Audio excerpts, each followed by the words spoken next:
Os homens estão em rebelião contra o ungido do Senhor. Os governantes e reis dessa terra conspiram unidos contra os planos e propósitos do Senhor.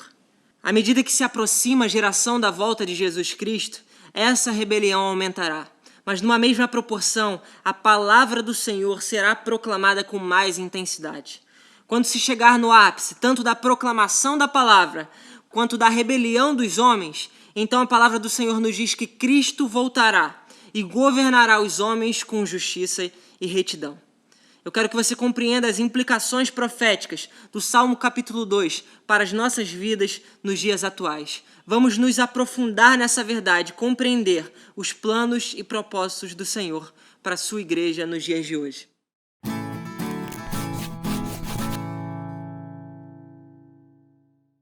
Fala pessoal, meu nome é Lúcio Nipper, eu estou aqui para falar um pouco do Salmo capítulo 2. Mas antes eu quero lembrar você que não é inscrito no nosso canal, que se inscreva no nosso canal, você também ative o sininho para receber as nossas notificações de cultos, de séries, de palavras. Também, à medida que você assiste esse culto e gostar, dê o seu gostei, dê o seu joinha, para que a gente possa expandir o nosso canal, fazer crescer o nosso canal, para que a palavra do Senhor ela possa ser proclamada com mais força, com mais intensidade. Tá bom? Vamos lá para o Salmo? Bom, Salmo capítulo 2, ele foi escrito no Antigo Testamento, mas ele tem fortes implicações no Novo Testamento.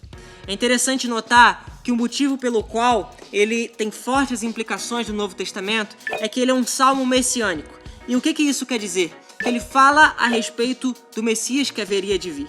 No Novo Testamento, a autoria desse salmo ela é dada ao rei Davi, ao salmista Davi. E Davi testemunha de uma rebelião dos homens e uma resposta divina a essa rebelião. Eu gosto de separar esse salmo basicamente em 4 partes principais, em 4 cenas. A primeira delas é a rebelião da humanidade contra Deus e o seu ungido. A segunda é a resposta do Senhor a essa rebelião dos ímpios e o estabelecimento do rei messiânico. A terceira é a resposta desse rei messiânico, de Jesus Cristo, a essa rebelião. E a quarta e última é a resposta de Davi e a responsabilidade humana diante da soberania divina. O texto diz: "Por que as nações se enfurecem tanto? Por que perdem seu tempo com planos inúteis? Os reis da terra se preparam para a batalha, os governantes conspiram juntos contra o Senhor e contra o seu ungido. Vamos quebrar estas correntes", eles dizem. "Vamos nos libertar da escravidão." Os homens estão conspirando contra os planos e propósitos do Senhor. Mas é interessante notar que o salmista diz que essa conspiração, esses planos, eles são perda de tempo e eles são inúteis. Mas por que eles são perda de tempo e inúteis? Porque a soberania do Senhor, ela continua imutável. O Senhor continua soberano sobre todas as coisas e os seus planos não podem ser impedidos pelos homens. Por isso que lá no versículo 1, o salmista diz que eles perdem seu tempo com planos inúteis, que esses planos dos homens conspirando contra o Senhor em sua rebeldia são inúteis. Os reis da terra se preparam para a batalha, os governantes conspiram juntos, ou seja, haverá uma união de rebeldia contra o Senhor. E essa rebeldia aumentará à medida que se aproxima a volta do nosso Senhor Jesus Cristo. Esses homens entendem o amor e os planos do Senhor como correntes que os aprisionam. Mas entorpecidos por essa mentalidade carnal, eles não entendem que esses laços de amor são a verdadeira liberdade para a qual Cristo nos libertou. Eles não entendem isso e por isso tentam se afastar dessa suposta escravidão, mas não entendem que eles estão caminhando para a verdadeira escravidão do pecado. Quando nós estamos unidos com Cristo, nós estamos selados por Ele, nós estamos juntos com Ele, abraçados por esse amor e graça que nos livra da escravidão do pecado. Em sequência, fala da resposta do Senhor a essa rebelião. E ele diz lá no verso 4, "Aquele que governa nos céus ri, o Senhor zomba deles." Interessante notar a reação do nosso Senhor. Ele zomba e ele ri. Eu entendo o salmista se expressar dessa forma, porque é tanta insanidade pensar e imaginar em uma situação onde os homens podem ter sucesso contra os planos do Senhor, que a única expressão do salmista, ao expressar o pensamento do Senhor, é com ironia, é com escárnio, é com zombaria. Porque é impossível o homem se rebelar com sucesso contra o Senhor. O homem não pode ter sucesso contra os planos do Senhor. Ele deve se submeter. E a única maneira de que ele pode viver sem sofrer a ira do Senhor contra ele. Em sequência, nesse salmo, a resposta divina é uma resposta de estabelecer o seu rei no Monte Sião.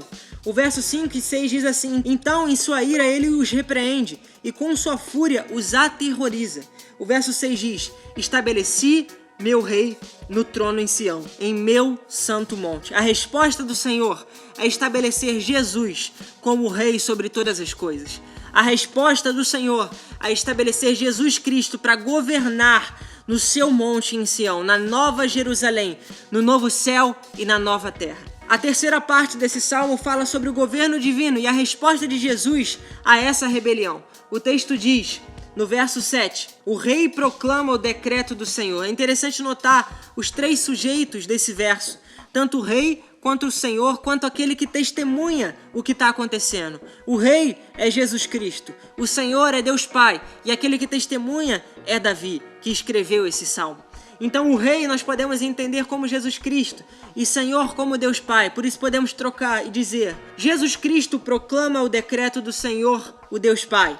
Ele diz, ou ele me disse, o Senhor me disse: você é meu ungido, hoje eu o gerei. Basta pedir e lhe darei as nações como herança, a terra inteira como sua propriedade. Você as quebrará com cetro de ferro e as despedaçará como vasos de barro. O salmista declara que esse rei ele vai proclamar o decreto do Senhor. O que ele está dizendo é que Jesus Cristo irá proclamar a vontade do Pai.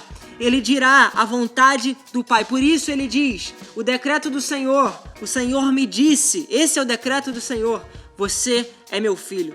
Por isso no Novo Testamento, por diversas vezes, tanto nos evangelhos, quanto nas epístolas, nas cartas, nós vemos Jesus intitulado como Filho de Deus, o Filho do Deus vivo. Porque à medida que nós entendemos Jesus como Filho de Deus, nós também podemos participar dessa filiação juntamente com Deus Pai. Nós podemos, à medida que entendemos Jesus como Filho de Deus, participar dessa filiação com nosso Senhor Jesus.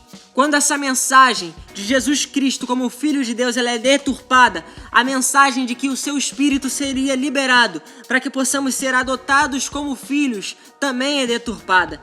E nós, como filhos de Deus, não podemos aceitar essa deturpação da mensagem do decreto do Senhor.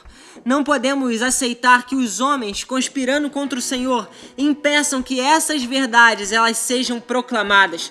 Nós precisamos nos posicionar, crendo que Ele vai cumprir a sua palavra e derramará do seu Espírito nos últimos dias para nos fortalecer com coragem para proclamar a verdade do Senhor. A quarta parte desse salmo fala a respeito da resposta de Davi e a responsabilidade humana diante da soberania divina.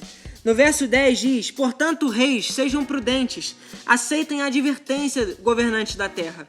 Sirvam ao Senhor com temor, alegrem-se nele com tremor, sujeitem-se ao Filho, para que ele não se ire, e vocês não sejam destruídos de repente, pois sua ira se acende no instante. E para terminar ele diz, felizes porém, os que nele se refugiam. Existem aqui 5 advertências do salmista Davi, ao olhar esse panorama, essa cena geral, tanto da rebelião dos homens quanto da resposta de Deus Pai e do seu Filho Jesus Cristo.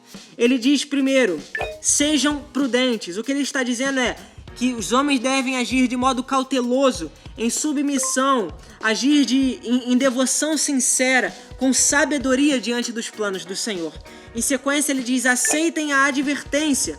Ou seja, aceitem a disciplina do Senhor, a instrução, o castigo de Deus. Pois existe sabedoria na disciplina divina. Existe sabedoria na instrução de Deus. Em sequência ele diz, sirvam ao Senhor com temor. Adorem ao Senhor com temor. O que ele está dizendo? Trabalhem para que os propósitos do Senhor sejam cumpridos, com temor no coração, entendendo que Ele tem a melhor vontade, Ele tem a sabedoria correta, Ele tem os planos corretos, e os planos dele são melhores do que os nossos. A quarta advertência é alegre-se nele, com tremor. O que o salmista está dizendo, tenham prazer nele, alegria nele, com tremor. Se reverenciem a Ele, desfrutando do prazer e satisfação da sua presença, com tremor, entendendo que Ele é soberano, Ele é poderoso, Ele é grande, mas que nós devemos nos alegrar nele, nessa soberania, nessa grandeza. E a quinta e última advertência, o salmista Davi está dizendo, sujeitem-se ao Filho. para aplacar a sua ira. Ou, em outras traduções, beijem o filho. Naquela tradição, beijar era se submeter, uma expressão de submissão. Então o que o salmista está querendo dizer é que nós devemos ter uma submissão amorosa ao Senhor e não somente uma abnegação dolorosa.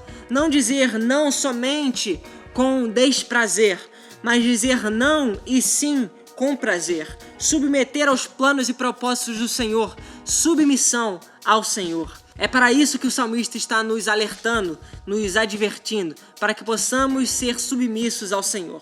Portanto, existe uma esperança, e eu quero que você se aproprie dessa esperança, que é o reinado de Jesus Cristo como Senhor sobre todos nós, sobre as nossas vidas. Reconheça Jesus como Senhor da sua vida, para que você experimente dos planos maiores do Senhor, melhores do Senhor, para que nós possamos ser tudo aquilo que Cristo separou para que sejamos. Filhos de Deus, filhos do Deus vivo, e experimentar dessa filiação juntamente com Jesus Cristo. Que esse vídeo ele possa ter abençoado a sua vida e trazido à sua mente aquilo que pode te dar esperança. Jesus Cristo como Senhor das nossas vidas. Compartilhe esse vídeo com os seus amigos, dá o seu gostei aí, se inscreve no nosso canal para que a gente possa crescer e expandir essa mensagem. Tá bom? Deus abençoe você. Um grande abraço, pessoal. Valeu!